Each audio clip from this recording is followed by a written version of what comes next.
Justice League was bad. I mean, it was fine, but its fineness makes it bad. In theory, a Justice League movie is awesome. The Justice League is awesome. Batman is awesome. Superman is awesome. Wonder Woman is awesome. They are all awesome. And together, they're even more awesome. And if you saw it, you know why Justice League was not awesome. Boring story, cliche villain, strange casting, dodgy CGI, a constantly changing tone, and just a general lack of anything new. And before I go any further, I want to make it clear that I don't blame anyone for this. It isn't Snyder or Whedon or Affleck's fault. When you look at the list of things one movie was supposed to accomplish, mixed with other studio agendas we don't even know about, and you throw in the personal tragedy Snyder had to deal with while working on this movie, it's a miracle that Justice League is coherent at all. I've always said that the movie making process from start to finish is so chaotic that it's insane that any movies are any good. And even though I have fixes, not only do I have the benefit of hindsight, but I also don't have to deal with studio directives. It's a hard job, and I am in no way saying that I'm a better writer than any of these guys. This is just a fun exercise. Now that we got that out of the way, here's what I want to do. I've been thinking about Justice League a lot, and I have an outline of what I believe would be the best Justice League movie we could have gotten. It accomplishes everything the real Justice League movie tried to accomplish, while making a ton of changes that I believe make a stronger film and a more interesting universe going forward. This even closes up a couple of plot holes from Batman v Superman. Each video in this series is going to be one act of the movie. The second act might be 2 videos, I'm not sure yet. In the videos, I'm going to describe my version of the movie, talk about why I believe my changes are an improvement over the original film, and talk generally about the 3-act storytelling structure and why that's important. Couple ground rules. I need to work with the DCEU we have going into Justice League. This isn't going to follow any of my other videos. Everything happened the same as it does in the movies. Doomsday killed Superman, Lex is in jail, Batman and Wonder Woman know each other. There is no Nando cinematic universe. Number 2, I can't add any really important characters to the universe. I'm going to work with minor villains and one slightly major one, but none of the characters in this movie existing will make a huge impact on the future of the DCEU, i.e. no Hal Jordan, Martian Manhunter, Hawkgirl, Brainiac, Darkseid, or anyone like that. Number 3, I can't do anything too different with the characters that are in Justice League. They need to end this movie in more or less the same place as they do in the real Justice League. I'm going to do one thing very differently, which I'll touch on later, but I can't do anything crazy like kill Alfred, as much as I may want to. With that being said, let's look at my version of Justice League. The movie opens with a memorial service. It's been a year since Superman's death, and Metropolis is dedicating a new statue to Superman in the center of the park, where Superman fought Doomsday for a second. Everyone that matters is there. The police, army generals, senators, even the president came to Metropolis for this. It would also be a great place for a cameo or two. Amanda Waller, Rick Flag, Hopper, tie some of these movies together. And on a nearby rooftop, out of view of all of the cameras and Secret Service, is Batman. He's watching the memorial from a distance and talking over his headset with Alfred about Superman. They talk about how bad things have gotten in the years since Superman's death. Crime is up, and specifically, metahuman-related crime. That's the big idea for this movie. The most interesting part about the death of Superman isn't the death, it's what comes after. How do heroes and villains react? Does anyone try to fill the void left by Superman? Usually someone tries to take advantage of the situation. How does that work? This movie is just going to be the natural response to Superman's death. Everything that happens is going to happen because Superman died one movie ago. And if you're wondering, well, how does Steppenwolf fit into that picture? The answer is, he doesn't. So anyway, crime is on the rise, and Bruce is exhausting himself trying to hold everything together. He feels guilty for being part of Superman's death, and now the weight of all this new crime that's popped up since Superman died is on Bruce's shoulders. And that's his arc through this movie. Bruce has to let go of that guilt and believe in people again. The other reason I like the memorial as a jumping off point for this movie is we get to show the public universally loving Superman. We hear speeches from different people he saved, these astronauts, Lois Lane, the president, this guy. We are gonna set a new tone. People might have had mixed feelings about him before, but after a year of dead Superman, everyone's on the same page. He was great, and boy do we miss him. Kinda like how Lincoln was a pretty divisive figure, but then he was assassinated and we got a little perspective, and now he's on President Mountain in the worst coin. And between Bruce talking to Alfred about all this crime and the speeches about the world without Superman at the memorial, we are doing the first thing you have to do in Act 1. We are setting up the ordinary world. What things look like normally, or at least in the last year. here. Supervillain crime is at an all-time high, but Batman is keeping it together by himself. So anyway, the memorial service is interrupted by a man in the crowd who just starts tearing through the rest of the mourners towards the president. Batman springs into action. The police, the army, and the Secret Service all try to stop him, but this guy just keeps going. And it's revealed that the mystery man is actually Basil Karlo, aka Clayface. If you don't know him, Clayface is a fun Batman villain who is pretty prominent in the Lego Batman movie. He can shapeshift, and he's also just like a big mountain of clay. He's great, but he probably won't be a main character in one of these future movies. So let's use him here. Batman stops Clayface, they have a small back and forth. I want Batman to say, "You shouldn't be here," and Clayface to say to Batman, "Well, you're the one that killed him." That'll be explained later. Then they have a big cool fight. This is your Act 1 hook. One pretty common rule of screenwriting is that something big needs to happen in the first 10 minutes of a movie. In Jurassic Park, the cage raptor eats that guy. In Avengers, Loki attacks the base. The real Justice League movie starts with, I honestly can't remember. And I had a discussion about this the other day and looked it up, and I have already forgotten it. Say what you will about Batman v Superman, but it starts with what I believe is the best scene in that movie. The Metropolis fight from Bruce's perspective. Like, yeah, it doesn't make any sense because why is anyone staying in those buildings? But it's still pretty cool. Update. Okay, so I looked it up again, and the real Justice League movie begins with the handheld Superman video, but the first action scene is Batman on the roof fighting the Parademon. Not super memorable. And then a Wonder Woman scene comes later, but since that has pretty much nothing to do with the plot, it's also pretty unmemorable. This Clayface scene will not only be a lot of fun, but it will also help set the tone for the rest of the movie. So the fight ends with Batman getting an airdrop from the Batwing, kind of like in the Arkham games, of some special grenades that freeze Clayface. And after the fight, Batman notices that Clayface destroyed the new statue, but then he sees an exploded Batarang in the rubble, so maybe Batman destroyed it. He isn't sure. Titles. So then Bruce goes back to the Batcave and meets Alfred. They talk about the fight and how strange it was that Clayface, a bank robber, tried to kill the president. Alfred tells Bruce that Clayface might have been a part of something bigger. There was another museum robbery at the same time as the attack, this time at the Metropolis Museum of Natural History. Maybe Clayface was working with the robbers and it was his job to distract the police and Batman by attacking the memorial. Alfred lets Bruce know that the robber or robbers didn't leave a trace behind, nothing on the cameras, no fibers. The police are still investigating, but it looks like this is more than just a series of random robberies. They are dealing with something different, more complicated than before. So this is your inciting incident, the problem Batman needs to solve. He doesn't know exactly why yet, but Bruce notices that this is a paradigm shift. Something new is happening. The villains are organizing in a way that he hasn't seen before. That's what this movie is about. They talk about what was stolen. Alfred gives Bruce a list, and Bruce notices that among other items, the robbers stole an Egyptian artifact similar to the one that was stolen last week. Bruce theorizes that they might be trying to collect all of them for some reason. Alfred jokes, "If only we knew an archaeological historian who could help us figure out what they have in common." Alfred wants Bruce to ask Diana, aka Wonder Woman, for help. He says that she could figure this out and also might be able to help Bruce with the bank robbers. But Bruce dismisses this idea. He doesn't want to bring anyone into this. I know when Batman v Superman ended, Bruce and Diana were ready to start the League, but before then and now, public opinion on Batman has shifted. This is one of the first of many retcons in this movie. Retroactive continuity, making a change to something that already happened, or giving it a new meaning. One thing that we didn't realize during Batman v Superman was that Batman and Superman's fight on the rooftop was recorded. Because of course it would be. Batman puts up the bat signal to get Superman's attention. Batman's been Batman in these movies for 20 years. That would be a big deal. People would notice that. So someone did, and that person was able to record the fight. It isn't super clear, but you can get an idea of what happened on the roof. Batman shoots Superman with kryptonite and then beats the hell out of him. Now we have some actual consequences for the Batman v Superman fight. Batman didn't have anything to do with Superman's actual death, but people see Batman beating up Superman the night Superman died, and they stop trusting Batman. Kind of like the ending of Dark Knight, and this really gets to Bruce. Alfred mentions the other metahumans that Bruce found on Lex's hard drive, Flash, Aquaman, and Cyborg. Bruce is against using them too, especially because, and I can't believe this never comes up in Justice League, some of them are pretty young. Cyborg is probably in his mid-20s, and Flash seems to be in his early 20s. This Bruce would probably have a problem with working with younger kids, since he doesn't seem to have completely gotten over losing Robin, or at least it's way more interesting if he hasn't. Then we've got even more guilt on Bruce's shoulders, and forming the Justice League is going to be that much harder. And it should be hard. This scene is a crucial bit of the first act. The Justice League is the adventure. Assembling them is Bruce stepping out of his comfort zone, and traditionally, for whatever reason makes sense, in Act 1 the hero initially rejects the call to adventure. In this case, it's because Bruce works alone. He doesn't want to bring anyone else into this. Bruce believes it's his burden to bear. And this scene ends with Bruce getting a report of another robbery taking place at the Gotham Museum this time. He's completely out of energy, but Bruce gets in the Batmobile and takes off for the museum. Maybe now we check in with Diana. We can have that same scene from Justice League. I like it now because it reinforces this idea that there's a crime wave happening everywhere, not just Metropolis and Gotham. Diana is in DC working at the Smithsonian, and she's foiling random bank robberies too. And this might count as a nitpick, not unlike my podcast, Mostly Nitpicking. Subscribe wherever you get your podcasts. But in my version of this scene, this guy is someone. One thing I think Justice League really whiffed was the opportunity to add more color to this universe. Like, the DCEU is supposed to feel lived in, more even than the early MCU. When we meet Iron Man, he's just starting out as Iron Man. Same with Thor and Captain America. But we meet a Batman who has been at this for a while. He should have some villains kicking around. Same goes for Wonder Woman. Every time we have a random encounter with a villain, it should be somebody. Like this scene, which I'm cutting anyway, but for example, Batman is just chasing some guy. Why? We have an opportunity for Batman to encounter a villain. It could be one of hundreds of characters from comics, and they go with just some boring guy. Audiences are smart. They catch on quick. You can sub in Mr. Zsasz or Riddler or someone, and they'll get it. And you could say, well, maybe they don't know which villains they want to use in future movies, and to that I say, you probably should have figured that out by now. Like, have just a rough idea of who exists and doesn't exist in this universe. Alfred mentions wind-up exploding penguins in this movie, so I guess Penguin exists? Also the rest of the Suicide Squad, so like there should be others. This scene should have been Batman and Catwoman. They have rooftop chases, they talk, and the important part, if Batman managed to get what Catwoman stole from her, he might let her get away. She's the one Batman villain who that works with, not some random thug who just shot at Batman. So yeah, this is someone. And yes, technically I know this could maybe be a character called Alpha from the comics, but since no one noticed, that wasn't enough. And it could literally be any DC villain who primarily uses a gun, but I believe this scene works best with a character called Anarchy. He's a newer Batman villain who is, you guessed it, an anarchist. This kind of terrorism is totally what he would do, and he does symbolize the big idea of this movie. Superman's death led to chaos. Tweet me if you have ideas for other villains to throw into this scene. Twitter.com/NandoVMovies. I'm a fun follow. Otherwise, exact same scene, but ending with Diana getting a phone call. So we check back with Batman. He's on his way to this museum. He notices that traffic is at a standstill all around the museum. The traffic lights are out, the street lights are out, something's up. Batman also notices that the closer he gets to the museum, the worse the weather gets. Rainy, windy, around the museum there might as well be a small hurricane. So he drives through this storm over to the museum loading dock. Batman enters the museum slowly. The lights are all out and an alarm is going off. It doesn't look like anyone's there, but as Batman's sneaking through the museum, he hears something, but he can't see what's making the sound. Suddenly, the lights go on, and we see that Batman is surrounded. By who, you ask? Well, here's the fun part of this movie, and this is what I would call my big change. Batman is surrounded by supervillains, and that's when Bruce realizes what's going on. The supervillains have teamed up. The Justice League shouldn't have formed to stop Steppenwolf. They should have formed to stop the Legion of Doom. For those who aren't aware, the Legion of Doom is the DC Comics villain supergroup. There really isn't an equivalent in Marvel. It would either be the Masters of Evil or the Brotherhood of Mutants, but both of those groups are kind of isolated to a single corner of the Marvel Comics universe. The Legion of Doom is not. Every major hero has a villain in the Legion. It is all the heavy hitters getting together. So that's this movie. In Superman's absence, the villains realize that if they work together, they can do whatever they want. There is no one to stop them. And I think this is a much stronger premise for this first Justice League movie. This is the perfect time for a less apocalyptic villain. Superman is dead. I think it's insane to kill him this early, but he's dead. So let's use that. Like, have the Justice League deal with a threat that Superman would easily neutralize. There are plenty of those, and they would all make great movies. Let's get that out of the way while Superman is dead, and then save the new gods for when Superman is resurrected. And spoiler alert, it's not in this movie. That's my really big change to the DCEU continuity. As great as it is that Superman gets to pose with the rest of the Justice League at the end of the movie, it is not worth bringing him back from the dead, especially one movie after he died, since Justice League is pretty much a direct sequel to Batman v Superman, and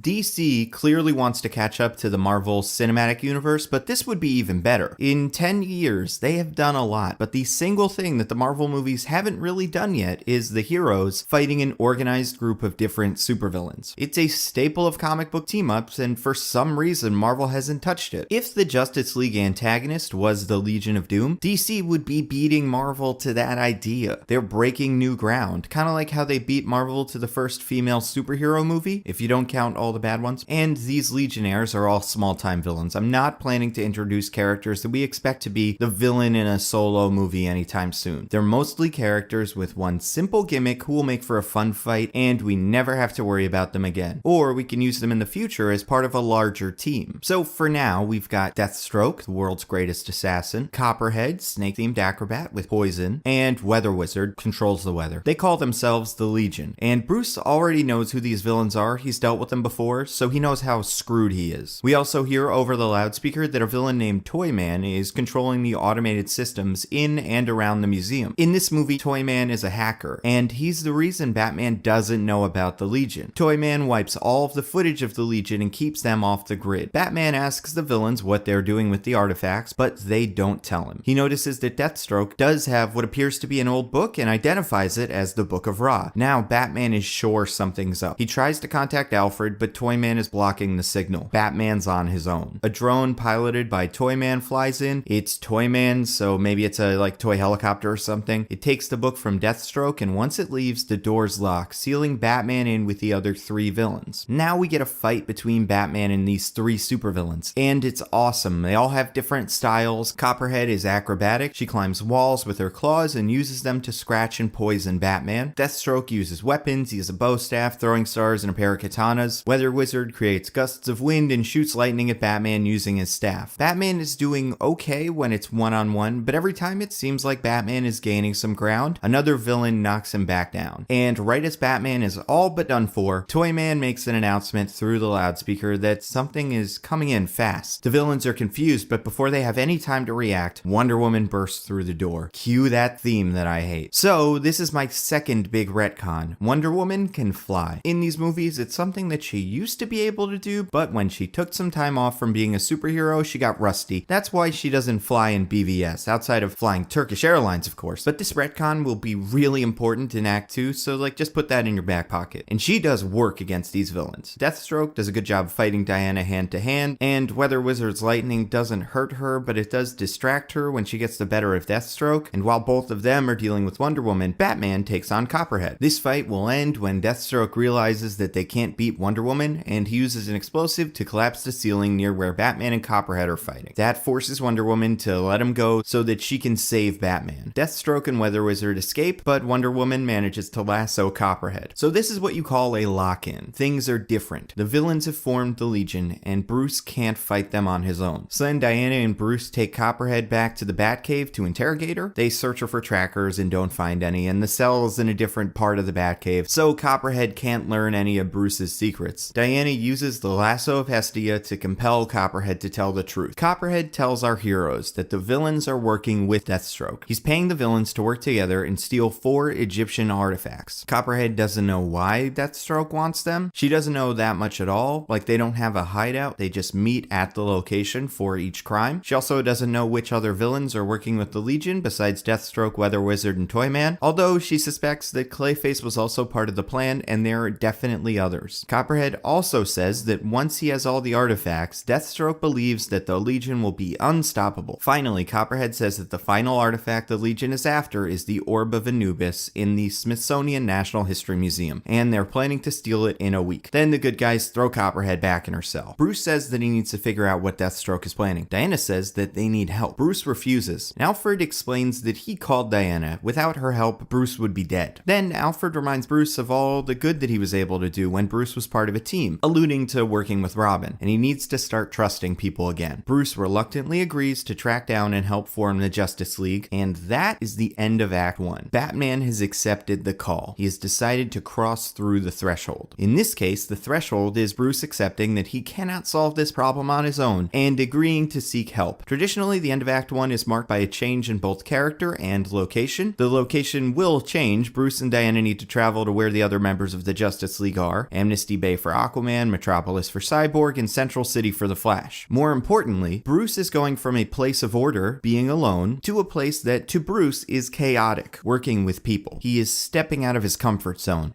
Alright, let's talk about something called fun and games. Traditionally, not always, but traditionally, a movie is split into 3 parts called acts. In the last video, we covered Act 1, the ordinary world, inciting incident, lock-in, all that. Well, Act 2 is so large that it's traditionally split into 2 parts, sometimes called 2A and 2B, separated by the midpoint of the movie. Today, we're going to look at 2A, which is sometimes known as fun and games. I've heard it described as the promise of the premise. What do you expect this movie to be about? And I like that a lot more. In Jurassic Park, 2A is our main characters enjoying the dinosaur park before the power goes out. 2B is the pirates eating the tourists. In Spider-Man, 2A is Peter learning about his spider powers and fighting some crime. In Avengers, 2A is the part of the movie where the team members meet each other for the first time. And since Justice League is also a team movie, our 2A is going to be similar, not exactly the same. The 5 members of the Justice League are meeting and training with one specific goal in mind. They want to become a team. So we're going to go through my version of the first half of Act 2 in this video, and then we'll cover the other half in the next video or videos. Let's have some fun. So to start, Bruce and Diana need to recruit Aquaman, Cyborg, and Flash. So this bit is going to play out roughly the same way it did in the original movie. Bruce has already found all of the new recruits. He is the world's greatest detective after all. So Bruce and Diana are going to travel to meet and recruit our new heroes. In the original movie, they are 1 for 3, with Flash joining immediately, Cyborg showing up before the first Steppenwolf fight, and Aquaman showing up at the end of it. I want to spend some time with the full team before all the craziness starts, so in this version, all 3 recruits are going to agree and join the team immediately. My biggest change to the recruiting bit is that Bruce and Diana are going to go recruit the new team members at the same time. They're both going to go to all 3 locations to meet the new members of the Justice League. You're probably asking, well, why? That's not that big of a deal. Well, I think the real Justice League movie does some strange things with the recruiting bits, because a couple of times it sends the wrong people. Like with Aquaman, Bruce and Diana are trying to get Arthur Curry, the hard-drinking Atlantean party boy who doesn't take anything seriously, to join their cause, and they send serious, boring Bruce Wayne. Of course, Arthur is going to respect Bruce, but if Diana is with Bruce, Arthur might say, oh, this must be serious because you guys never leave the island, so I'll listen to what you have to say. Also, Arthur seems like the kind of guy who would just want to be on the team with Diana because he finds her attractive. Another good reason to have her there. Also, in this version of the movie, Arthur lives in Amnesty Bay. That's sometimes Arthur's home in the comics, or at least one of Arthur's homes. It's a lighthouse city in New England. I think it's fine that he's in Iceland or wherever he is when Justice League starts, but I want to keep this movie kind of contained to the United States, because I want everybody to be able to realistically travel from place to place pretty quickly. So they ask Arthur. Diana says, oh, we need a strong warrior who can join us in battle. I've heard stories of Atlanteans being brave fighters, but if you're not up to it, I understand. In an effort to manipulate Arthur, and it works, he agrees to join the team so that he can show Diana how tough a real Atlantean is. Then we've got Victor Stone, aka Cyborg. Now, this is another example of sending the wrong person. In Justice League, Diana meets Victor and unsuccessfully attempts to convince him to help them fight Steppenwolf. It's only after Victor learns that his father's been captured that he bothers to join the team at all. And it's because in this movie, Victor's big issue is that he sees himself as a monster. Even though the Mother Box saved his life, it took his humanity. So, if you're trying to recruit someone to join your super team who feels like a monster, would you send either the normal person who Victor can relate to on a human level, or the up until now thought to be fictional super being that's going to whisk Victor away on a journey to save the world? If you send Diana, that's going to scare Victor, and that's what Victor's trying to avoid. He wants to regain some sense of normalcy, and Bruce is a normal person. He could say, listen, I understand what you're going through. Right now, we need to save the world, but once we're finished, I'm also a genius. Maybe I can help you. At least give you more control over this thing inside of you. And this is very important because in this version of Justice League, Cyborg is going to be way more of a mess. I didn't hate Cyborg's character design. I don't think it was executed super well. And if that kind of fractured, jagged alien look is what we're going for, I want to go further with it. Cyborg should be constantly shifting, moving all the time, like a Rubik's Cube, in the process of being solved. Not so much that it's distracting, but enough that we see it and get this feeling that Victor really isn't in control. He's scared of his new body because it has a mind of its own. In the original Justice League, I don't think we really get that feeling. Every so often, the body will come up with a new weapon or something, but a lot of the times it's the thing that Victor needs. It isn't a problem outside of the Superman fight. This new suit is going to be a silver tinfoil mask that's constantly in motion, and it has definition. It won't look like CGI garbage. In fact, I think if the suit is supposed to look like an alien metal taking over Victor, the CGI will be a little bit more forgiving. Victor's body is behaving in a way that isn't supposed to look normal. It's supposed to be chaotic and messy. And the reason that I believe it's important to visually sell this idea that Victor's suit is out of control is because he needs to seem way too powerful. And here comes Retcon 3. In my version of the DCEU, Cyborg has a mother box inside of him. That's how Silas Stone saved his son Victor's life. He didn't just put the mother box near Victor. Silas put the mother box inside of Victor's chest and it's stuck there. So it's kind of like Iron Man's heart or Vision's Mind Stone. And you may be saying, well, in these movies, mother boxes are big. Yeah, but they're not usually big. In the comics, they're usually around the size of a large cell phone. They've changed it recently in the comics to line up with this movie design, but a mother box is traditionally something you can hold in your hand, put in your pocket. So I want it to just be sitting inside of Cyborg, and that's what makes him really, really, really powerful. All these upgrades and all of his powers come from the mother box being inside of him. Bruce and Diana both go to meet Victor, but Diana doesn't tell Victor that she's Wonder Woman yet. They tell him that they can help him, but first he needs to help them stop the Legion. They know Victor is scared of using his powers, so they don't want him to fight. Another clever thing that I believe Justice League can learn from Avengers is that not everybody on the team is simply recruited to fight aliens. They just kind of become the Avengers. Like Iron Man and Captain America are recruited to fight aliens, and Black Widow and Hawkeye are already part of S.H.I.E.L.D., but that's not everybody. Thor just shows up. He isn't assembled on purpose. Even though he's aware of S.H.I.E.L.D., it's a coincidence that Thor is part of the team. And I don't think there's any plan to call Thor. He just needed to capture Loki, so he's with the Avengers by coincidence. And then Bruce Banner, the Hulk, he's only helping out because S.H.I.E.L.D. needs to find the Tesseract. And Bruce is the person that knows the most about gamma radiation that the Tesseract conveniently gives off. He doesn't want to fight because he believes when he turns into the Hulk, he becomes a monster. He wants to maintain normalcy in his life, a lot like Victor. We will have Victor join the fight eventually, but not yet. That's going to take time. So for now, Bruce just says, listen, we need you to help us with the Legion of Doom. You don't have to fight them. You just have to hack well enough to stop the Toyman. And like I said, we'll help you with a mother box once this is over. So even though he's scared of his own power, Victor agrees that he could use the help. And also, deep down, he wants to be around people who understand what it's like to be that powerful. Last one's Flash. I think Barry Allen's introduction is great in the original Justice League movie, where Bruce asks him to join and Barry immediately agrees, except for all of the reshoot hair. Barry's hair changes a couple of times in this scene, and it clearly has to do with reshoots. Barry has more gelled hair in Snyder shots and then dry hair in Whedon shots when he's talking about brunch. I guess they didn't have any gel that day, I don't know. The only big changes I want to make to this scene are A, Barry doesn't have a costume yet. I know that he used it in Suicide Squad, but let's just pretend he didn't or something, or he went back in time. I don't know. I don't like that Barry already has this costume because he's not really going out and fighting crime. He's just stopping muggings and stuff like that. Like, being a costume superhero doesn't really seem to be his goal. It's not like he's been around and always fighting bank robberies left and right and he's this known figure in Central City, which is why I think it's kind of out of place that he does that in Suicide Squad. This Flash is just kind of doing what he's doing. He's trying to get degrees and become a forensic scientist so he can clear his dad's name. So he doesn't have a suit. Maybe he has like a crappy one, like a pair of pajamas, and no branding. But then B, the more important change, we've already talked about this in Act 1, Bruce doesn't want Barry to join the team. Even though Victor and Barry are apparently technically both the same age, like they're both 25, I think Bruce sees Victor as way more capable, and also Victor's not going to be in harm's way anyway, so it doesn't really matter as much to Bruce. But with Barry, this kid is young, he's naive, his dad is in jail, he wants a father figure. Bruce doesn't want to do that again. He's had all the same problems with Robin. So when Bruce goes to recruit Barry, he's secretly hoping that Barry will turn him down, which is the opposite of how it's done in the movie. But Barry wants to join. He thinks Bruce Wayne is cool because he's rich, but more importantly, he's smart, and he looks up to Batman because Batman is the world's greatest detective, and that's kind of what Barry wants to do. He wants to become a forensic scientist. So Barry joins. Bruce doesn't feel good about it, but now we have the team. The next thing that has to happen, everybody has to meet. They go to DC. Bruce happens to own a warehouse in DC where they can practice and learn about each other, but also Bruce wants everyone to be close to the Smithsonian just in case something happens quickly. Now again, Bruce is out of his comfort zone. He's comfortable being alone in Gotham, and now he's working with a team far from home. And I mean, it's DC. If there was a real city city called Marvel City. You would assume the Marvel heroes would end up there eventually. So let's assemble the Justice League in the literal DC. So the team members all meet, and now we're going to start developing who these characters are, and more importantly, how they all feel about each other. We're getting Flash, Aquaman, and Cyborg interactions. First thing, right off the bat, Barry is scared of Arthur. Arthur's very macho and dangerous. Arthur isn't mean to Barry or anything, he's just not Barry's kind of guy. Barry was recruited to use super speed for recon and saving people. He's not a fighter. So Barry immediately steers clear of Arthur. Arthur sees Victor and he's worried about him, not just because of the mechanical body, but Arthur knows what a mother box is. And he could tell, you've got a mother box in you. Those things are dangerous. Do you know if you can control it? And Victor's like, I don't know. I'm trying to. So right off the bat, Arthur and Victor both kind of don't like each other. Now, Victor feels really out of place, and sensing his discomfort, Alfred calls Victor over. Alfred's helping out at the DC warehouse, setting everything up, and he asks Victor for help with the Batmobile. While everyone is training, Victor and Alfred are going to set up and upgrade all the new hardware so that the new base is like a mini Batcave. Barry is, like I said, just enjoying all of this. He's spending as much time as he can with Bruce, learning about the suits, sitting in the Batmobile, and just as Bruce feared, Barry sees him as a surrogate father figure. Barry also says, ooh, I want to figure out what we can call this team. Like, we need to have a name. Oh,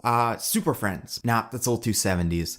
What about, like, the Syndicate? Nah, that sounds like bad guys. Give me a couple of days. I'll think of something. We'll get back to that later. Now that everyone's met everyone, Bruce, Diana, Barry, and Arthur sit down and just talk strategy. Bruce explains the situation which supervillains are dealing with. Bruce asks for an explanation of everyone's powers. Everyone gives a short rundown. I'm really good at karate. I can fly and have a magic lasso. I'm really strong and durable. I thought you could talk to fish. I'm really fast. Then we have this very important interaction. Bruce says, all right, now that we know each other's powers, we need to also know each other's weaknesses so that we can watch out for each other in case there's trouble. So what do we have? Arthur says, I'm not telling you that. We just met. This could all be a setup. Besides, my powers work the same way every Atlantean's powers work. If I tell you my weakness, I'm selling out all my people. Bruce is annoyed, but says, fine. Diana, can you start? Diana looks down. Bruce says, come on, Diana, you know me. Diana looks up and says, Arthur's right. I have a responsibility to my people. I trust you, but I cannot give up the secrets of the Amazons, even for this. I'm sorry. Bruce is defeated. Fine, we don't have to. But then he's cut off by Barry. Cold. I'm weak against cold. Sub-zero temperatures slow down my molecules, and I can't run fast. Also,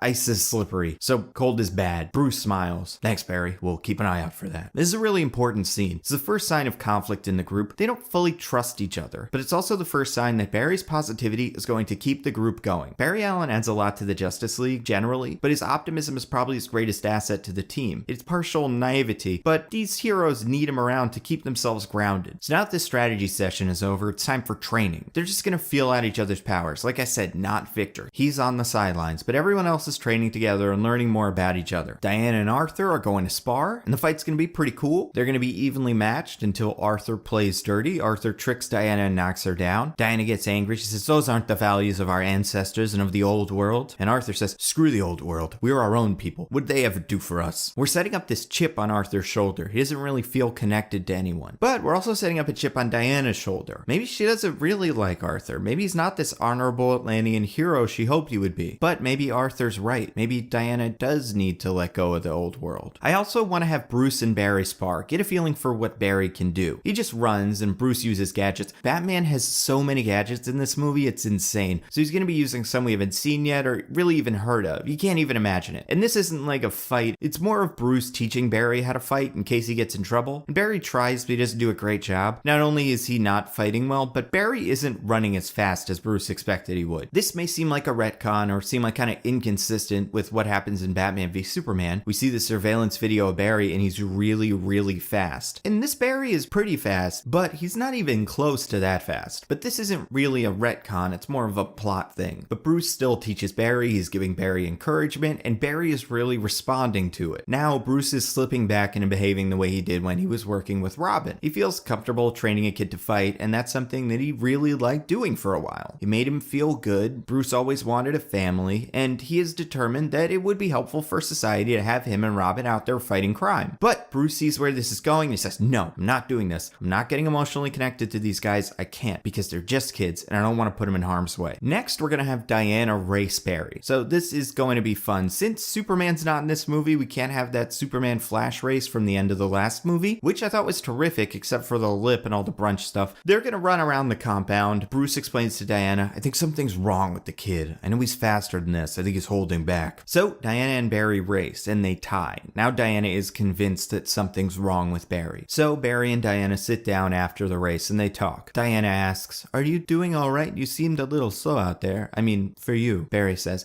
oh, I'm fast. I'm just not, I'm not like you guys. You guys are super, you're like gods, and I'm just a guy. Then Diana gets it. Barry's problem. He's holding back. He feels intimidated by these other team members, so she's going to tell him a story. I don't have this story written, but Diana's just going to tell Barry a story we're pretty much going to make up about Hermes and some connection between all the Greek gods. Says, oh, Hermes was the messenger god, but he didn't hold dominion over the earth or Hades or the oceans or war, the sun or anything like that. He just had his speed and his spirit, but he was one of the most powerful gods in Olympus, something like that. Because it is insane that Flash is pretty much Hermes, even down to his costume. I mean, look at the original Flash costume. And at no point does the Greek demigod talk to Flash about the Greek god that he resembles. It's crazy that that never comes up. This is going to be their bonding moment, and Barry's going to take that to heart. Then a little later on, everyone's going to get some downtime to just chill. Barry decides to visit Victor. Barry very fake casually bumps into Victor. Oh, I didn't see you there working on the car. Sorry. Hey, oh, by the way, you're Victor Stone, right? Yeah, I'm Victor Stone. Oh, I used to watch you all the time. Because Victor is a famous guy. Victor Stone was a popular football player, and this interaction is important because by building up what Victor was, we're taking more away from him. It will show us, the audience, that Victor really had a shot at being the greatest athlete of his generation. And then this accident happened, and now Victor can't do that anymore, and it makes him feel bad. Barry says, oh man, you were the best. I mean,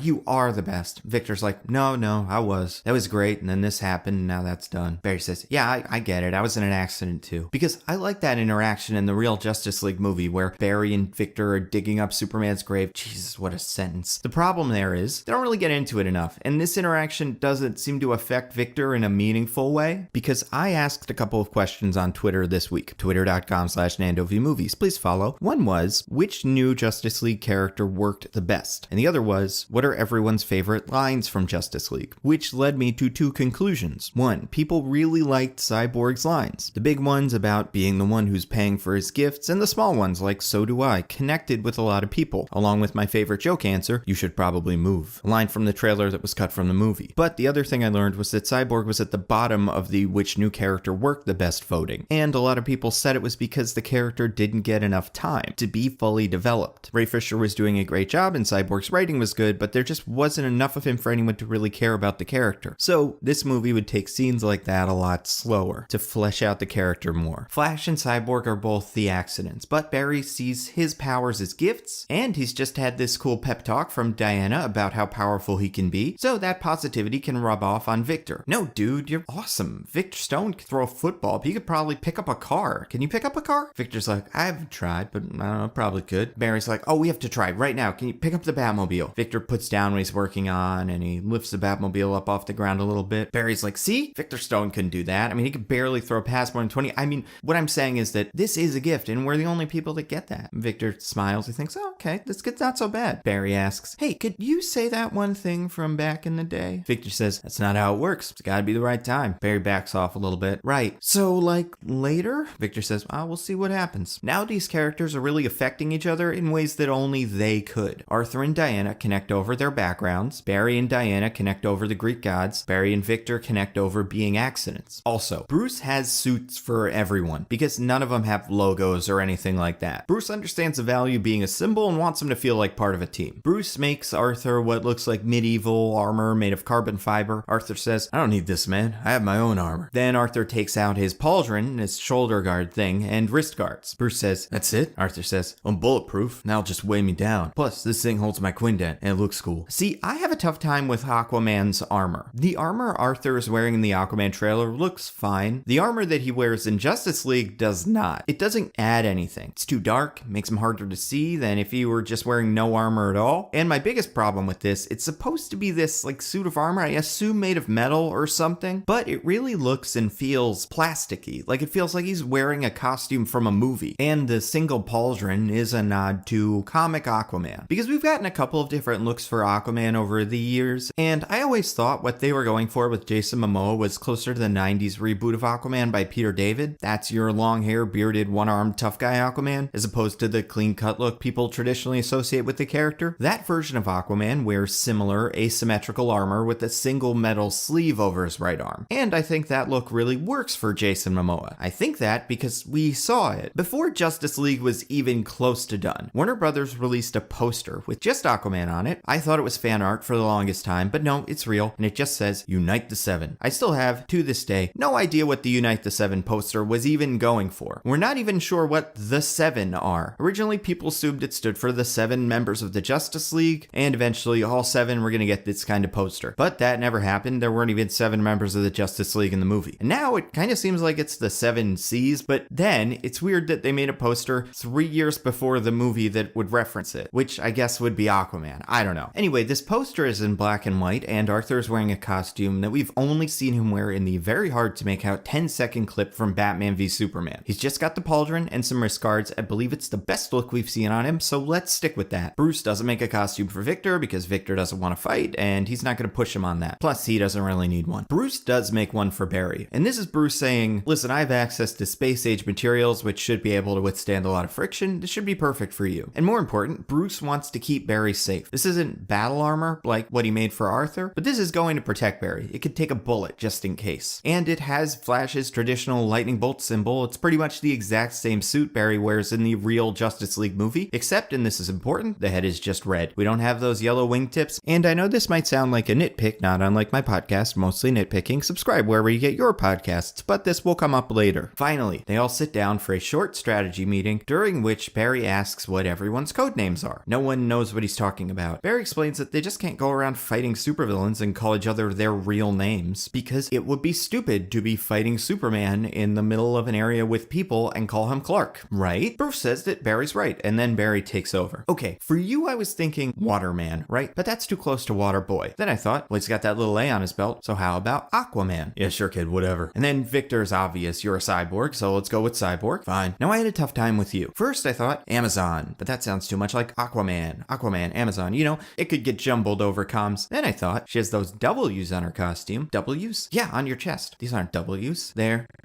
well, I guess they're W's. Right, so I'm thinking War Woman. I don't know. I've dealt with wars before. That's not who I am. Well, what about Wonder Woman? I don't hate it. Wonder Woman. And do you have a code name? Well, I was thinking maybe The Flash. Everybody laughs. Okay, Flasher. Hey, not like, no, I get it. So we have to stay away from parks and schools. Listen, how about something like Lightning Lad? Too late, you're Flash. I think it's a lovely name. And now with namings, we're done with fun and games. Everyone has their costumes, their code names. Everyone has a chip on their shoulder. Barry isn't sure if he's strong enough. Victor is scared he's a monster. Arthur doesn't play well with others. Diana's questioning her reliance on the old ways, but they're helping each other through it. But after spending time with the team, Bruce really isn't sure they're going to be enough. They aren't clicking, at least as well as he had hoped they will. There's still tension in the group, they just don't work together well yet. And Bruce goes back to the lab to take a break, finds Victor working on upgrades for some of Bruce's equipment, makes a better batarang, adds some plated armor to Bruce's suit. Bruce is very appreciative. Victor really responds to that. Barry and now Bruce are the two people outside of his father who Victor has felt appreciated by since the accident. Victor can see that Bruce is frustrated with the team. He tells Bruce, listen, I can tell you've never led a team before. I was a quarterback for a while. It's difficult. You want your team to trust you. Well, you need to give a little. You can't always act like Batman, the genius who can win any fight. Sometimes you just need to be Bruce Wayne. You need to make yourself vulnerable. Because to be fair, Batman has never really led a team. He's a leader. He's worked with a sidekick or two, but that isn't the same as being the kind of leader that this team needs. That pep talk is important. It gives Bruce a new perspective and some confidence going into the Smithsonian fight. And one last scene before we wrap this up. Bruce walks into the lab and he finds Diana. She's on the Bat computer analyzing all 4 artifacts and it's puzzling her. Bruce asks, have you made any progress? Do you have any idea what they want with them? Diana says, no,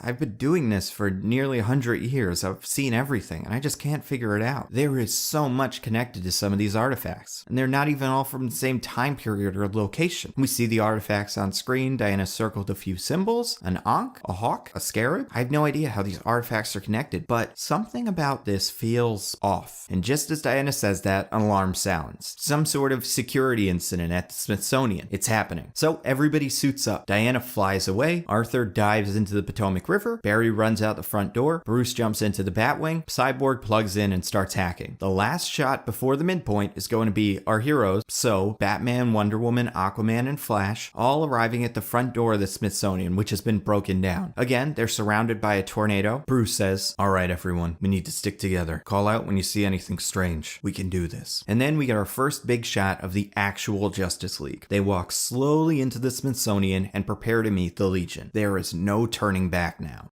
Okay, so here we are, the midpoint of our story. I like midpoints a lot. I found them fascinating. They're the point where things get serious. Outside of the actual climax of the movie, heroes defeating the villain, this is traditionally the most consequential scene in the movie, and it can be for a ton of reasons. This can be the scene where the true enemy shows his face. This can be the moment where everything goes wrong. This can be a dramatic shift in the flow of the narrative. Mine's gonna be all three. I think the Marvel movies have particularly well-constructed screenplays, which usually means they have well-defined midpoints. In the first Avenger, Steve Rogers jumps out of the plane and becomes Captain America literally halfway through the movie. In Winter Soldier, Steve and Natasha learn that Hydra has infiltrated S.H.I.E.L.D. exactly halfway through the movie. Civil War, Bucky breakout exactly halfway through the movie. Perfectly balanced, as all things should be. And speaking of that, I actually had a great conversation with some of you guys on Twitter, twitter.com/NandoVMovies, wink, about the midpoint of Infinity War that really made me think about that movie in a new way. And to its credit, Justice League had a pretty well-defined midpoint, the first Steppenwolf encounter. But I think it's weak, and nothing really changes. We already know Steppenwolf is an imposing figure. We already know he wants the mother boxes. We already know where all of the mother boxes are. This scene is just our heroes meeting and fighting Steppenwolf, and doing pretty well. Like, they don't kill him, but they hold their own, and it seems like if they had another shot, the Justice League could easily beat Steppenwolf. That's not good, and it's why I don't think Justice League flows really well, especially in the middle. This scene should dramatically raise the stakes. Things should get serious. Probably should be the moment where we find out where the third mother box is. But hey, whatever. At this point, we are beyond that version of the movie. Now, I'm going to start with my midpoint. And if you're a little confused, just stay with me. It's going somewhere fun. So,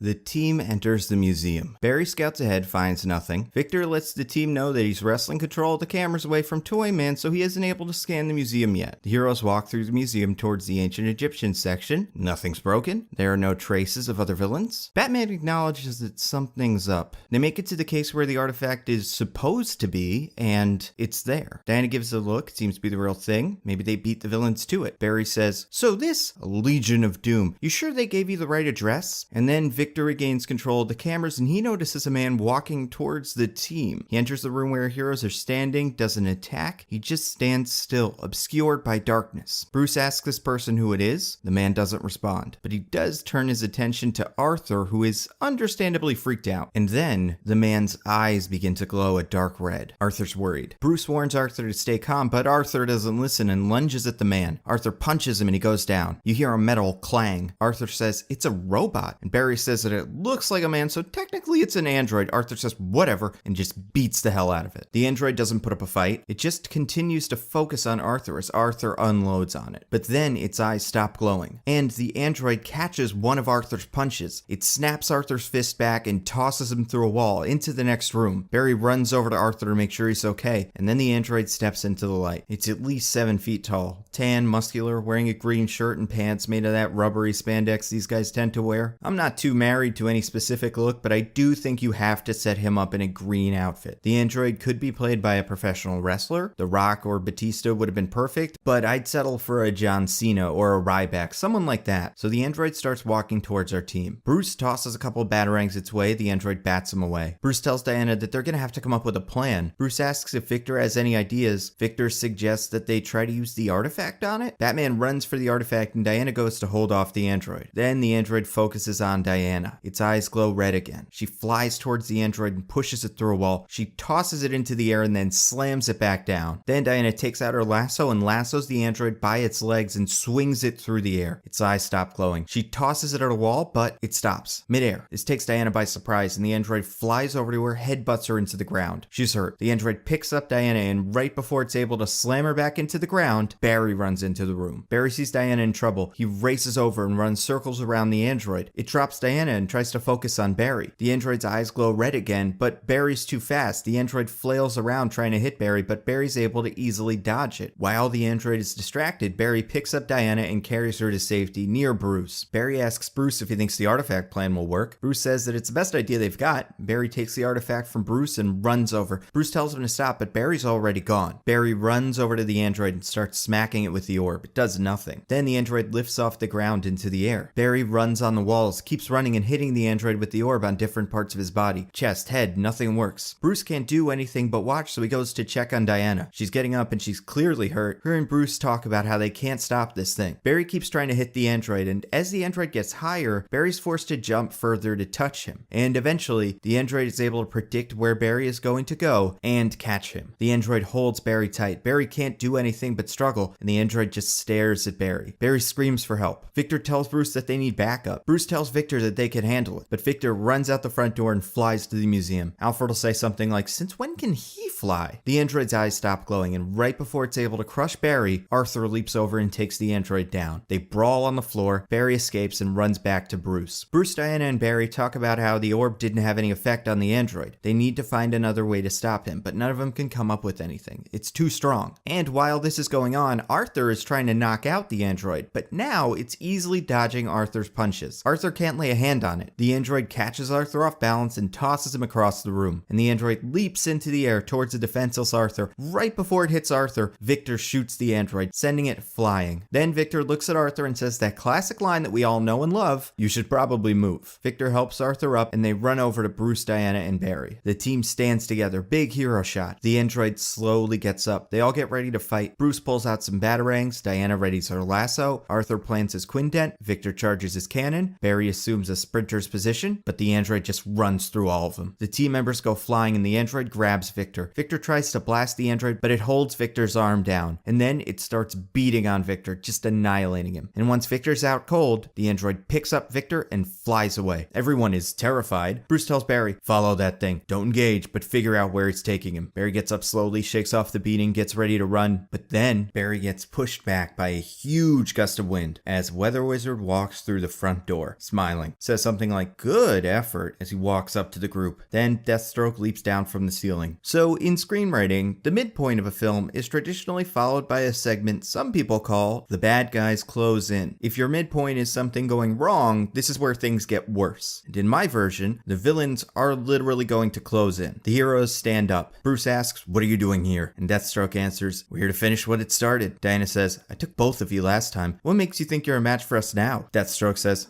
"'Cause we're not alone." Then from a dark hallway, something walks over to the group. It's 10 feet tall, has huge claws, and once it gets into the light, it becomes clear that this is some sort of giant human-shark hybrid. It lumbers over to the team. Barry asks Bruce, "You wouldn't happen to have some sort of shark repellent, bat spray?" You know what? Never mind. Diana says, "I've fought bigger." And then, from another hallway, a voice says, "Is that so?" A red-haired woman walks towards the group. Let's give her like a southern accent, since why not? She says, "Well, this is going to be a big day for you." And then she clenches her fist and grows. The woman becomes at least 30 feet tall, towering over everyone else. So, our third and fourth members of the Legion for this fight are King Shark and Giganta. King Shark's pretty simple. It's just a street shark. There's more to him than that in the comics, but for the purpose of this movie, street shark. And then Giganta is equally simple. She's a woman who can grow, like Ant-Man. Just like Weather Wizard and Deathstroke, they have one gimmick. I don't expect them to be the main villain in another movie, and fans of the comics like them. Also, now we have one villain from each hero's rogues gallery. Batman has Deathstroke, Flash has Weather Wizard, Wonder Woman has Giganta, and then Aquaman has King Shark. Even though King Shark was originally a Superboy villain and it's kind of sometimes a Flash villain, I don't want to use heavy hitters like Manta and Ocean Master, so King Shark is probably the best fit for Aquaman. He's also one of the best Aquaman villains that doesn't usually work alone. The heroes are surrounded, and they just got beat down by the android, so they don't have much in them. Bruce says, "Flash, you have to get out of here." And Barry says, "I'm not leaving." Deathstroke says, "You know the plan." And then the Legion charges at the heroes. Each villain pairs off with their hero counterparts. King Shark tosses Aquaman into the ocean hall. It's on the nose, but why not? Weather Wizard uses a gust to push Flash into another hall. This one can be anything. Bruce and Diana fight Deathstroke and Giganta in the center area. It's the only place Giganta would really fit. And this fight is brutal. The heroes try to hold their own, but they can't. Each one is getting beat down. There are moments where it seems like a hero is going to get the upper hand, but it doesn't last. The only specific moment I want to see in this fight is I want Diana to lasso Giganta in an attempt to pull her down, and Diana asks Giganta, what was that thing that attacked us? And Giganta answers, I have no idea what you're talking about, before knocking Diana onto the floor. And eventually, the fight ends with each villain about to kill their hero. And then Barry hears Diana scream as she's nearly crushed by Giganta. And Barry remembers a line from Diana's story that stuck out with him, and lightning starts shooting out of his body. Barry starts running. He's running past all of Weather Wizard's lightning, dodging it effortlessly. He runs up to Weather Wizard, punches him in the jaw, knocks him down, and then Barry gets ready like a sprinter. Cut back to Diana under Giganta's foot. Giganta lifts up her foot a little bit. Diana's scared. Bruce yells, no! And then, right as Giganta crushes Diana, you hear a sonic boom, and then Diana disappears. Giganta stumbles, looks at Deathstroke, confused. Deathstroke looks at Bruce, who's smiling. Bruce says, no splash. Deathstroke pulls back his katana, and right as the sword is close to Bruce's neck, another sonic boom, and Bruce disappears. This is our Quicksilvery sequence. We never really got that in Justice League, a moment where Barry is insanely fast. You have the shot where he runs down the wall and taps the sword, but nothing epic. So that's what this is. Barry is going to, one at a time, grab every member of the Justice League and run them back to the compound. Once he grabs Bruce, we see everything from Barry's point of view. He's got Bruce over his shoulder. He's running past people in slow motion, dodging cars. I've never been a huge fan of Zack Snyder's slow-mo, but this is the perfect time for it. So Barry drops Bruce off at the compound and then runs back to the Smithsonian. We're rapidly switching between real time and Speed Force time. Barry makes it over to Arthur, takes him out of King Shark's grip, and rushes him over to the compound. Then we see King Shark in real time punch himself in the face and fall over. Deathstroke realizes what happened and gets angry. And once Barry gets everyone safely to the DC warehouse, he says, whew, you guys are heavy, and then collapses. That's your midpoint defeat. I know, it's a lot. We have, for the first time, seen the true enemy, the android. We also now understand more about the Legion's actual goals. And our hero's goals have shifted. It went from stop the Legion from stealing a 4th Egyptian artifact to save Victor. And now things are going to get worse. But now it's only because our heroes are a mess. Aquaman is furious at Bruce. He feels betrayed and he believes Bruce might have been working with the Legion the whole time. Diana's confused. She thought this team was the answer. Now she doesn't even know what the question was. Bruce is crushed. Everything he feared was going to happen if he formed a team has happened. And they start arguing. Everyone is trying to figure out whose fault it is. Arthur blames Bruce. Diana blames herself. Bruce blames himself. Barry stays out of it. And during the argument, our heroes are going to have a few realizations. 1. This was all a trap. The artifacts were a red herring. There is no ancient Egyptian superweapon. Sorry, fans of the comics who thought this movie was about Dr. Fate, Hawkman, Blue Beetle, or Black Adam. I needed to set up a very traditional scheme that would fool not only Batman, but the audience, so that you could be surprised with Batman. The robberies were real, but the Legion was only using them to trick Bruce into finding the other members of the Justice League. Because, number 2, the android can copy powers. During the fight, the android was duplicating everyone's abilities and now has the combined powers of the Justice League. And also, 3, the android needed Victor's mother box. Using all these copied powers requires an incredible amount of power. The android kidnapped Victor so that it could steal his mother box. And then 4, someone else is pulling the strings. None of the Legionnaires are smart enough to build this android, not even Toyman. There has to be another player that our heroes aren't aware of yet. And this argument won with Arthur accusing Bruce of betraying the team. Bruce will deny it. Arthur will say he didn't tell anybody about the team, so will Barry and Diana. And then Arthur will say, well, that only leaves one of us. Bruce will say, I didn't tell anyone either. Even if I did, it wouldn't matter. No one knows that any of you even exist. I hadn't even heard of you before.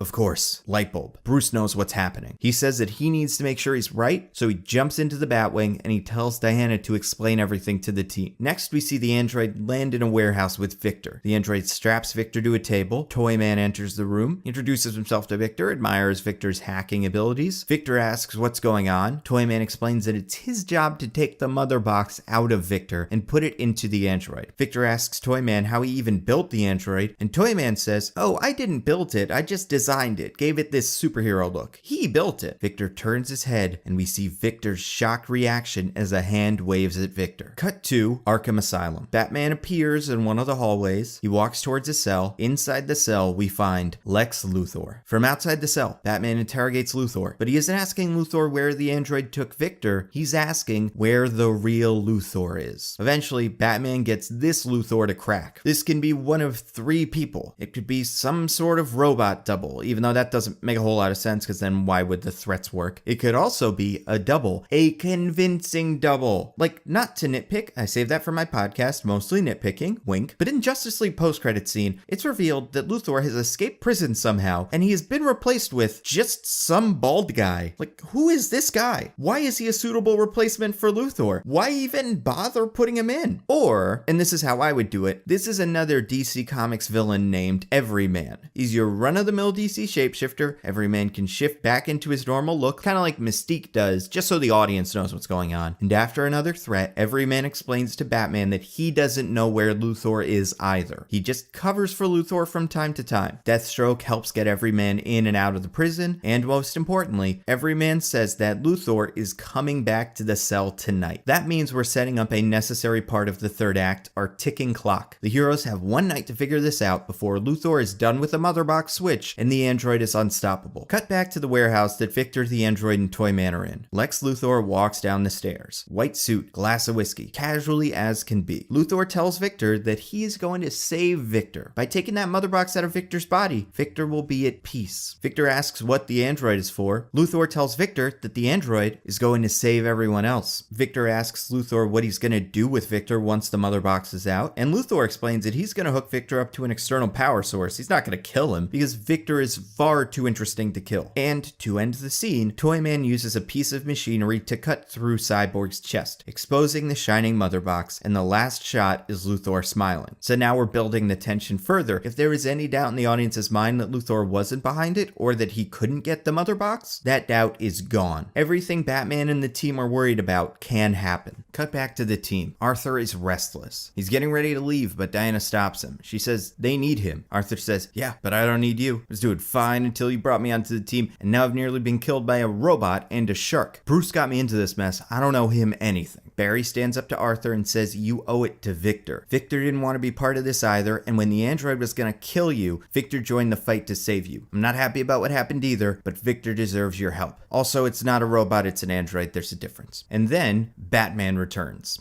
I had to say that. He explains that Luthor is behind all of this, and they only have one night to stop him before the android is unstoppable. Arthur says, it's all great, but we just got beat the last time because you didn't tell us you got our info from Lex Luthor. Why should we trust you? And this is probably the most important moment of the movie. Bruce doesn't know what to say. He's been hit with so much in the last few hours and feels completely responsible. Bruce hasn't been a real leader, and now a member of his team might get killed for it. Some people call this moment in a screenplay, and this is, in this case, super on the nose, the dark night of the soul. Bruce has fallen and hit bottom, and now he's going to start picking himself up. Bruce remembers what Victor told him. To be a true leader, Bruce needs to open up and be vulnerable. Bruce asks Diana for her lasso. She questions it, but Bruce says, trust me. Then Bruce takes the lasso and gives a speech. He pours his heart out. I'm Bruce Wayne. I've lost my parents and my son, and all that loss changed me. I was angry, broke my own rules, turned into a monster. When I found out about you guys, even though I needed your help, I couldn't ask. I was scared to be on a team and have to worry about losing people again, and worry about what that loss would do to me. But today I realized that that fear is what makes us stronger together. Alone, we are not enough. That fear that we are going to lose one another makes us fight harder and pushes us to be stronger together than we are alone. I saw it in Robin, I saw it in Superman, and today I saw it in Barry. I barely know any of you, but I believe you have that same fear, and if we use it, we can beat the Legion and the android and whatever else shows up. And then there's a pause. Diana asks for Lasso back. She takes it and says, I always wanted a team. I had one once, and we did something great, but then that ended, and I've never been able to find anything like it. And I think I wanted you all to be just like them, but you're not, especially you. And that was disappointing. But now I see that I need to accept that. I'm never going to get that back. And if I keep focusing on the past, I'm going to miss something that could be even better. Barry asks for the lasso. I've always wanted to be like you guys,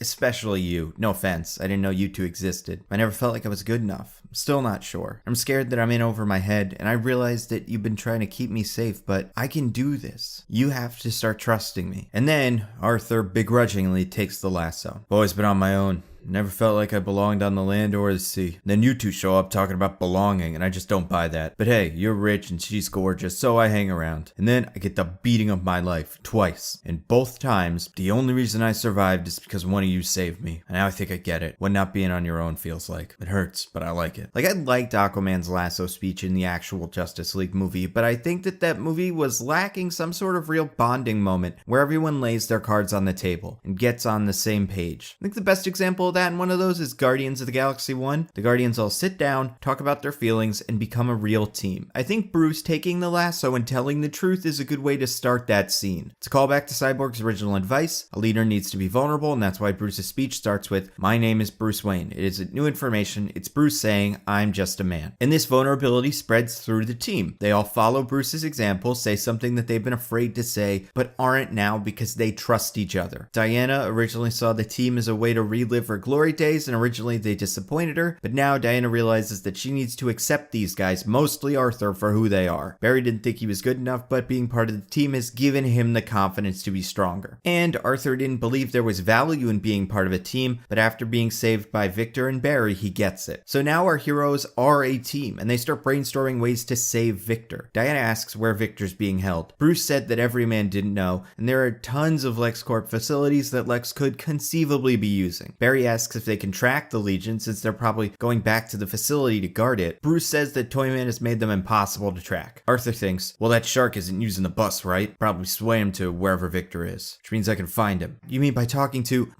Okay. Arthur goes outside, dips his hand into the water, then he closes his eyes, opens them and says, it's gonna take a minute. Alfred says, also, I did some digging while you were gone, and I found an article from a few years ago about a company called Ivo Technologies. The company's founder, Anthony Ivo, is a molecular biologist working on something called absorption cell technology for storing energy. That sounds a lot like what your android was doing. Bruce asks, where's Ivo now? Alfred, deceased. Died 3 years ago, right before the company was purchased by, and he guesses, LexCorp. Exactly. And since then, there have been no mentions of any progress on this absorption technology. It essentially vanished. So you're saying Lex Luthor is going to have an android that absorbed all of our abilities and is powered by the mother box. Yep. But what does he want with it? Why go through all this trouble? Just to kill us? Probably. Like it's absolutely going to when we rescue Victor. The only way we would stand a chance is if we had Superman. Well, I don't know. If Superman was with us, the android could have copied him too. I mean, imagine if that android had Superman's powers. Bruce realizes something. What did you say? I said, imagine if that android had Superman's powers. Bruce smiles. Of course. How did I not see this? What? Okay, everyone thinks Lex Luthor hates Superman, but the truth is Luthor is jealous of Superman. Luthor's angry that Superman has that much power and Luthor doesn't. So what does Luthor do? He creates a robot that can replicate metahuman abilities. Gives me a list of 4 metahumans. And then the android replicates the abilities of 3 of them and steals the other one. What does Luthor have? Well, he has an android that's strong, fast, and can fly, running on the most powerful battery on Earth. Luthor made a Superman, one that only he can control. It's exactly what Luthor's wanted ever since he learned about Superman. So what does Luthor want with a Superman robot? Well, actually, I know, it's an android. That's important though. If Luthor wanted it to rob banks, he could have just made a robot, but he went through a lot of trouble making it look human. I think he's trying to replace Superman. That's why he waited until now to force you to find us. Luthor wanted everyone to see what things were like without Superman. When this thing shows up, everyone will accept it because they need something to keep order. So this thing is just gonna go around catching cars and getting kittens out of trees. Or Lex could have it fight the Legion. They don't seem to know the whole plan anyway. He can set them up with some job and have the android stop them. Then everyone's on the android's side. So we can't just save Victor. We need to destroy the android before Luthor sends it out into the world. Once people think it's a hero, the android will be untouchable, especially by me. But hold on, if Lex knew about all of us from the beginning, why not just send the android to steal our powers one at a time? Why bother tricking you into finding us and getting us all together? Because Luthor couldn't find you. He gave me everything you had. He didn't know where you were, and he didn't know how to catch you. Luthor needed to trick me into finding you all and bringing you to the same place at the same time so that the android could steal all of your powers at once. But we got the files from Luthor before Superman died. Why didn't Luthor just send it to steal Superman's powers while he was still alive? That's a very good question. Maybe it couldn't take all of them at once? Or maybe Superman would have been able to destroy it. Luthor must have a reason. In part 1 of this series, I said, everything that happens in this version of Justice League is going to happen because Superman died 1 movie ago. I wasn't kidding. And now the heroes know that. This is all about Superman. Traditionally, there's a moment at the end of Act 2 where the A-plot and the B-plot merge, giving our hero a new perspective and the ability to defeat the villain. That's what's happening here. This is the aha moment. The Legion of Doom and Superman's death plots are coalescing, and our heroes have a new goal. They need to destroy Luthor's android. Arthur goes into the water, closes his eyes. He listens again and tells the team that the Legion is in Gotham. Bruce knows that means Luthor is operating out of a secret LexCorp facility that Luthor keeps off the books. They suit up. Last thing, as they're getting on the transport, Diana asks Bruce, is there anyone else we could call? Bruce says, I tried Commissioner Gordon, but he can't do anything. His hands are tied, and the army isn't going to get involved. Arthur asks, well, can we bring Superman back to life? Bruce says, thought about that, but the only thing that might even be powerful enough is the mother box, and we don't have it. We have no police, no military support, no Superman. Tonight, it's just us. Barry hears that and says to himself, just us, just us. Justice? You guys, I think I figured out. Barry looks up and everyone else is in the transport waiting for Barry. Barry says, you know what, it's fine, I'll tell you later. And that is the end of Act 2. Our heroes have changed. This crushing loss has given them a new resolve and a deeper understanding of each other. They've gotten over their various issues. Bruce is a leader, Diana can move on, Arthur is a team player, Barry believes in himself, and now they have all the information they need to stop Luthor and save Victor.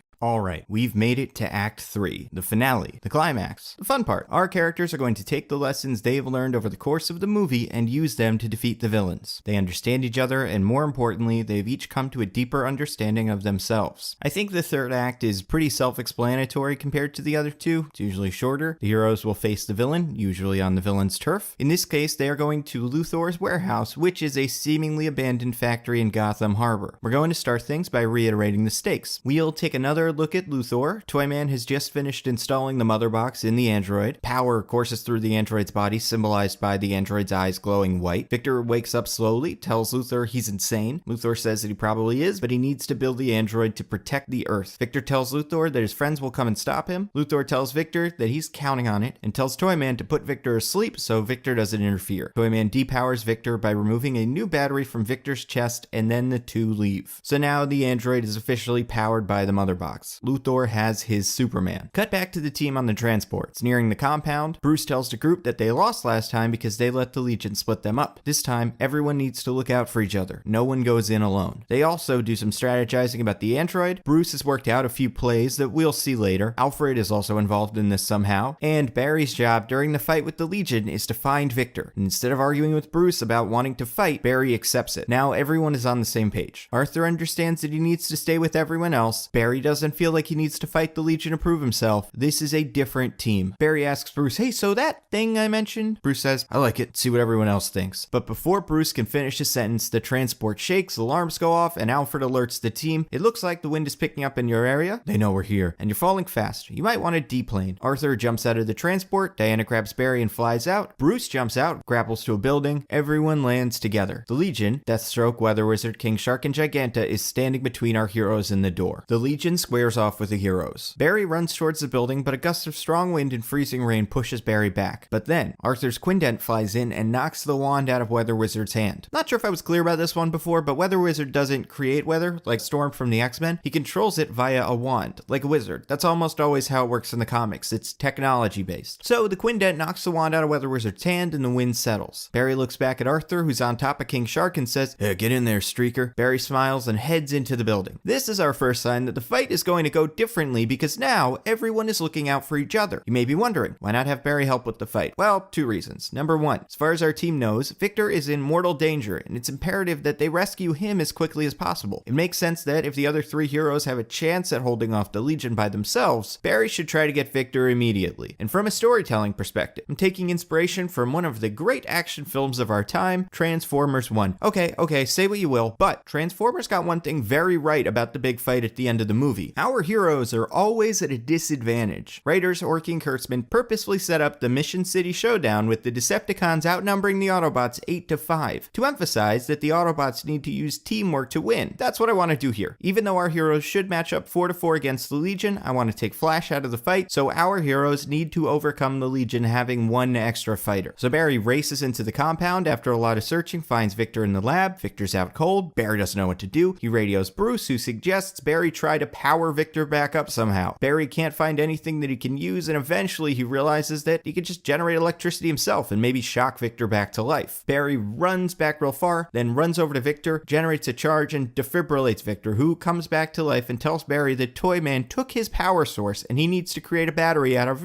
before powering down again. So Barry runs back, charges up, reactivates Victor, who finishes his sentence and starts telling Barry what to do before powering down again. Barry's frustrated. He's going to need to keep reviving Victor so that Victor can tell Barry how to fix him. That's what Barry's going to be doing during this fight. While this is going on, we have the big fight between the heroes and the Legion, and this time it's going to be fun. Our heroes are working as a team. They're staying together. Everyone's taking on individual enemies, but also looking out for each other. When it seems like King Shark is going to stop Arthur, Bruce tags King Shark with some explosive bat spray that knocks him back. When Diana lassos Giganta, Arthur runs over to help Diana pull Giganta down. Bruce is dealing with Deathstroke by himself, every so often uses a weapon to knock down Weather Wizard, and our heroes are constantly switching between villains. Aquaman fights Deathstroke. Bruce goes in, fights Weather Wizard. Diana takes on King Shark, and when that leaves Giganta free and Giganta picks up a rock over her head and gets ready to throw it at a defenseless Batman, Giganta is caught by a cable around one of her wrists. She looks backwards and sees the Batwing behind her. She looks at Batman on the ground and says, "But," and then we see Alfred back at the Batcave controlling the Batwing remotely. We've seen him do it in the past, it's pretty useful, might as well do it here. He can say something snarky about how it's easier than Master Bruce makes it look and pull Giganta down. So Alfred is going to be providing air support. While this is going on, we're checking on Barry. He's continuing to build Cyborg a new battery, but having to revive him every so often takes a lot of energy out of Barry. But eventually, Barry creates the battery, plugs it into Victor, and Victor wakes up. Barry tells Victor that Bruce has a plan and fills him in. So back to the Legion. Everyone's doing well until Giganta manages to free herself and tosses the Batwing at Arthur. This knocks him into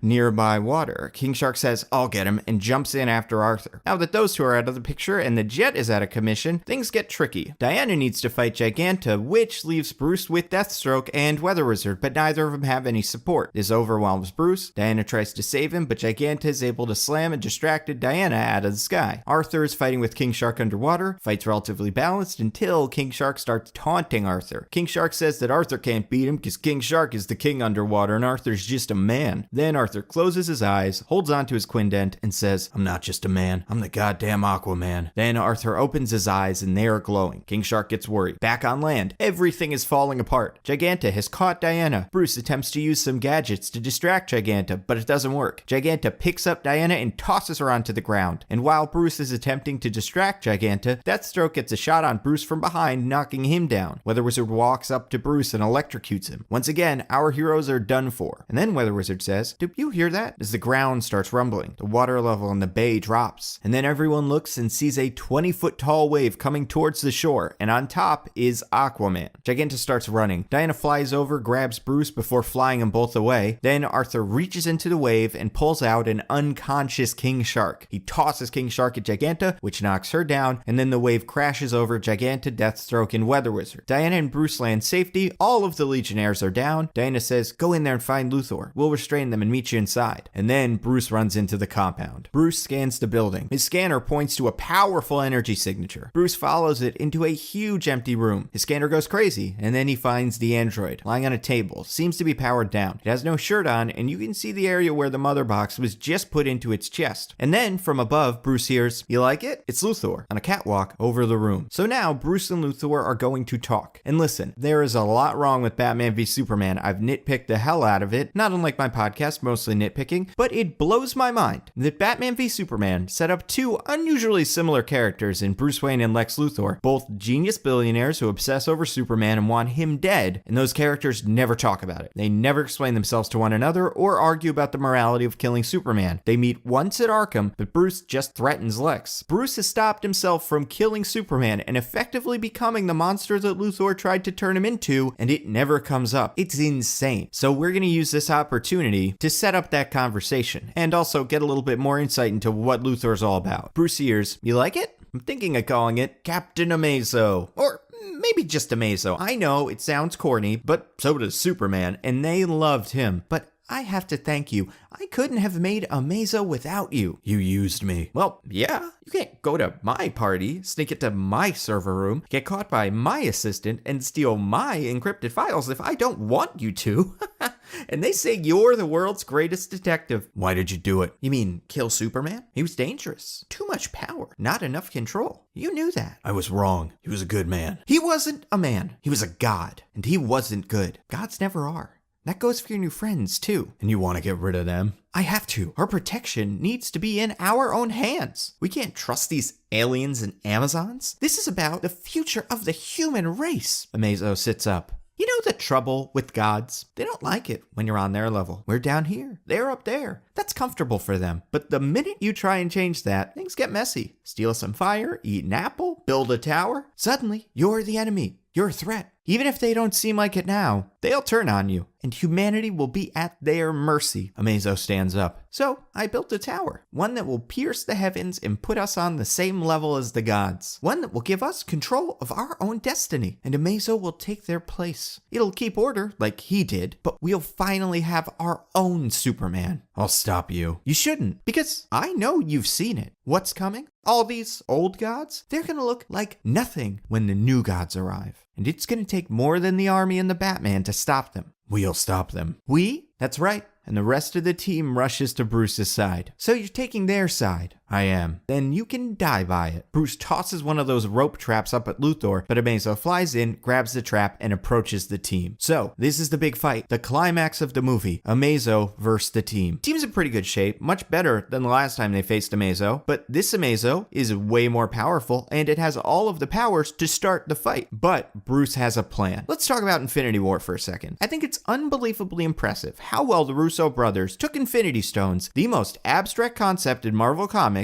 outside of the characters who are just abstract concepts like Eternity and the Living Tribunal, and gave the stones rules. The Infinity Gauntlet itself is activated by a pretty simple mechanism. Thanos closes his fist and the stones do their thing. This gives our heroes a simple goal and makes the momentum of the fight easier to track. And more impressively, and I tweeted about this week, twitter.com/NandoVMovies, this entire concept is communicated by one line. Don't let him close his fist. The cloak of levitation is wrapped around the gauntlet, stopping Thanos from closing his fist. Hooray! The cloak is ripped off. Oh no! These movies, and not just DC, Marvel does it too, frequently end with a fight that's pretty much beat up the thing until it dies. No goal. Just fight it as hard as you can. Kick, punch, laser beams, whatever. And that's messy. So I want to clean that up, and we're going to give our team a goal. This isn't just about punching Amazo until he falls down. The team needs to get the mother box out of Amazo's chest. And I mean, they're going to punch it, but that isn't their entire plan. Bruce also has some tactics that play to individual team members' strengths. So, Batman tosses a smoke bomb onto the floor. Then, Arthur and Victor dash over to Amazo and pin it down. Diana lunges at Amazo and thrusts her sword into its chest. This is plan 1. Use her sword to cut the mother box out of Amazo. Bruce believes since the sword is magical, it might be able to break through Amazo. And that's a big part of the strategy behind this fight. Amazo already has their powers, so the team is going to use their various weapons and gadgets against Amazo. Diana continues and tries to stab Amazo, but it doesn't work, and Amazo tosses the 3 leaguers into the air. Next up is Bruce. He runs over and tosses some batarangs at Amazo, who dodges them to get his attention. Then Amazo runs at Bruce, and as Amazo is distracted, Barry runs over and attaches some sticky bombs to Amazo. And then right before Amazo can catch Bruce, the bombs explode, trapping Amazo in foam that covers Amazo's body and incapacitates it. Then Victor flies over to Amazo and tries to interface with it. Victor plugs his wires into Amazo's head and closes his eyes. Amazo resists, and it seems like this actually might be working, but Amazo starts vibrating at high speeds, breaks through the foam, and rips Victor's wires out of its head. Then it tosses Victor out of the way. Next up is Barry. Barry runs around Amazo trying to get its attention. It works. Amazo starts chasing Barry. While this is going on, Bruce scans the room and finds a pipe. He lays down a few explosive batarangs and breaks the floor and the pipe. Water starts spilling out everywhere. Then Barry gets Amazo to stop, and when it does, Diana catches Amazo in her lasso. Amazo tries to run, but Diana holds him back. And while she's doing this, Arthur grabs his quindent and begins directing the water, like a waterbender from Last Airbender. He shoots a powerful jet of water at Amazo, which pushes Amazo back and pins it against a wall. Then Arthur attempts to use the water to pull Amazo apart. Arthur strains himself, but you can see some cracks showing in Amazo. But Amazo manages to overpower the water. Amazo reaches an arm out, catches Arthur, and tosses him through a wall. Amazo follows Arthur outside, and before it can jump on Arthur, Diana lassos Arthur and pulls him back. The two of them fight Amazo while the rest of the team comes up with a new plan. Everyone talks over comms. Barry asks if Bruce has any other ideas. Bruce says that those 3 were their best. Arthur says, well, you were able to beat Superman, you can't beat this. And Bruce says, I was only able to beat him because I had,